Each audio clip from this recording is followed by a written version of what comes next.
It's Monday the 1st of December, and after this little flat period here, we've already got good indications on several charts that we're going in for a strong downward movement.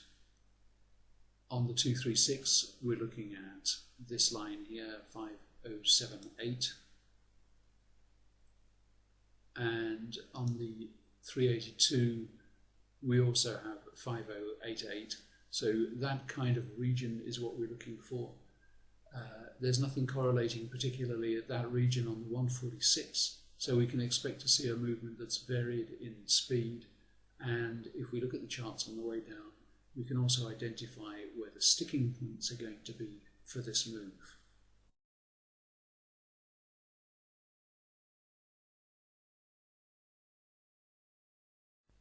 So there was quite a nice quick move there. We did a trade through this 146 and it hit the line there on the 1000. So it's a good time to stop and think again. You could stay in the trade if you want to. The chances are it will go down through this 236 at least. And we decided to have our little breakfast break there. Of course, an important part of trading is remaining relaxed and feeling good and not getting into a panic. So this particular section here is very important, the breakfast break. And of course, what does a trader have for breakfast? What's the best breakfast for a trader? Well, it's got to be Forex. Sorry, that was terrible. But just while it's working its way through this little retracement, I just wanted to say a couple of things about how you trade. Now, we see on a lot of information sources, they'll tell you, well, the pound is going to go up to here, here, or here, or if it goes down, it's going to go here, here, or here. Well, to me, that's less than helpful because I need to know actually where it's going to go. It's only going to go one way. And it's better for me to know rather than try to hang on the words of somebody else. The problem with somebody telling you, well, it's going to go here, here, or here, or on the other hand, it's going to go here, here, or here, is that you then, psychologically, you're looking for a reason why it would go to any of those places. Now, you could easily get the wrong one. You could easily choose an upward move instead of a downward move because you're trying to construct something around an idea instead of just observing the charts and seeing what happens. Now, what is interesting about left brain trading and the Absolute Fibonacci Framework is I just switch the charts on and look to see what they are telling me. If they are telling me that it's going to go down, I then look for a place where it's going to go down to, and I can identify that place without any doubt. I don't have to put lots of trend lines or look at Elliott waves or anything like that. You can actually look at all the Elliott waves as well. You can put your trend lines on, that's fine. But all of those things are looking for points on this framework. So it's much easier just to look at the framework, see what it's telling you. Some of the time you won't know what it's telling you. Gradually, as you get to know it better, you will get to understand what it's telling you better and better. And you'll be able to make predictions very easily with it.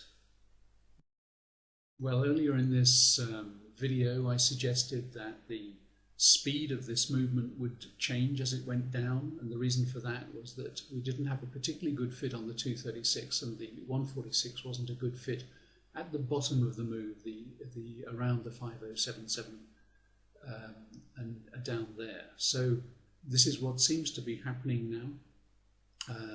We got caught, as we would expect, on the barrier at the bottom of the 1000 set here, and now it's working very nicely on green to green.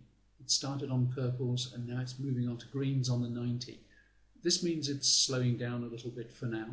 It may speed up later, but we'll be able to tell in a short while the characteristic of this move as well as the extent of it. What is happening now is it's going on a green to green on the 146, so it's a slight slowdown.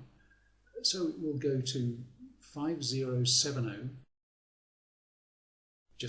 I've just got back from a trip to the post office, and I see that it did the 5070 very nicely and then carried on. Now, I got out at 5070 because that's what I knew, and this is a good lesson in being clear and present and watching the charts and making sure that you're seeing the moves for what they really are. Now, there's nothing wrong with getting out at 5070. That was what I knew at the time. I didn't know it was going to go a little bit further. But when you look at it, you can use that wonderful, extremely important expert advisor that we have in trading called retrospect, and it can show you that actually it was still sticking very nicely to the 236, but it decided to jump through the gap instead of just staying on that line. Now, the slowdown that I mentioned right at the beginning did happen, and it happened very graphically, and you can see how it worked here, how it was slowing down there, slowed on to the 90, and then for this last bit, as so often happens, and you'll have seen this in my other videos, it slowed back onto the 56 before settling. When you're looking at barriers, look at them as areas of resistance, because they are areas of resistance, because if you've got several barriers within a few pips of each other, it can make a kind of softer, fuzzier barrier, if you like, but they are areas of resistance. So let's see where this goes from here, and I think that was a very nice trade for the day.